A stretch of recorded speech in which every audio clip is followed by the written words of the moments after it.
As well as building the team and setting goals, there was an enormous amount of preparation and logistical work needed to get them to the start line. First, the crew, most of whom had only 4 weeks training up until this point, needed to learn to sail the yacht to exacting standards in order to compete in the race ahead. They had to source enough food to keep the whole crew nourished for the entire race, which was not as easy as it seems. The yacht is a 24-hour operation, and the crew require 4 meals a day for up to 42 days at a time. With no fridge or freezer on board, a freeze-dried menu is essential. All the food has to be packed in sealed individual day packs and shipped around the world for the crew to pick up at the start of each leg. What's for dinner on Monday, Chris? Looks like pasta. Yum, yum. In the extreme conditions of the Southern Ocean, the crew would require double the normal daily intake, some 5,000 calories a day.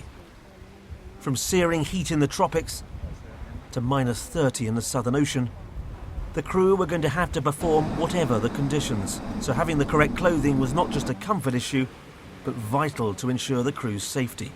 Through thorough research, Team BP made sure they had the best compromise between comfort and safety. Well, really, that's when I discovered the art of delegation. There was a definite method to it. I made sure I was really picking the right people for the right jobs. For instance, the guy who ended up doing the food was quite a big fellow, and the reason I picked him is I knew he had a vested interest to get us enough food for the race. The guy who did the clothing was a risk manager, and I knew he would be treading the line between performance and safety and getting us the right kit, and so on down the list.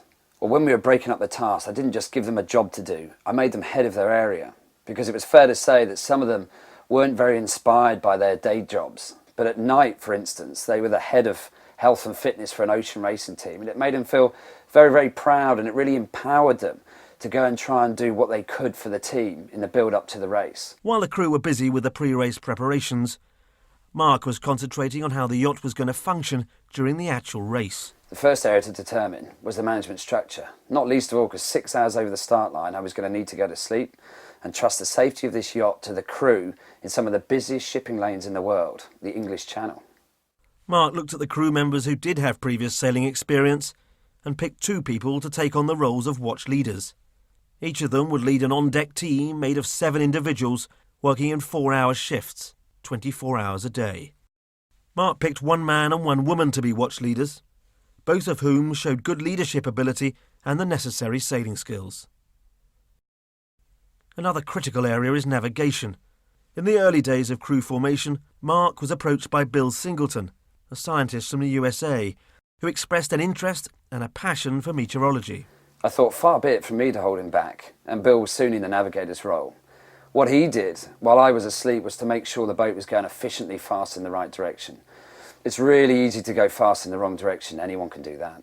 With the management structure set, the final decisions to be made concerned who would perform which roles while sailing the yacht. Sailing a yacht is a multi-skilled team task, and everyone must work seamlessly together to perform effectively.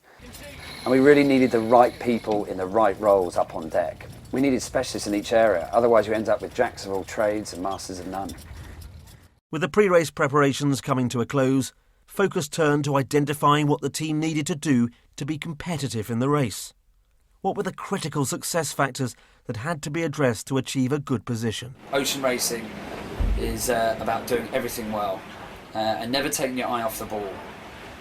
Just like in any sport, every single little piece, be it weight management, be it trimming of the boat, be it tactics, be it weather, you have to do everything 100% to be at the top. You need a sound strategy for each leg. You've got to have direction and know where you're going even before you start, and that's really down to weather analysis and good routing knowledge. You need an efficient and effective weight policy. The less the better. The lighter the boat is, the faster it goes. You need well-rehearsed crew manoeuvres. Everyone needs to know exactly what they're doing, and you need continuous trim and helm focus, constantly adapting to the changing conditions.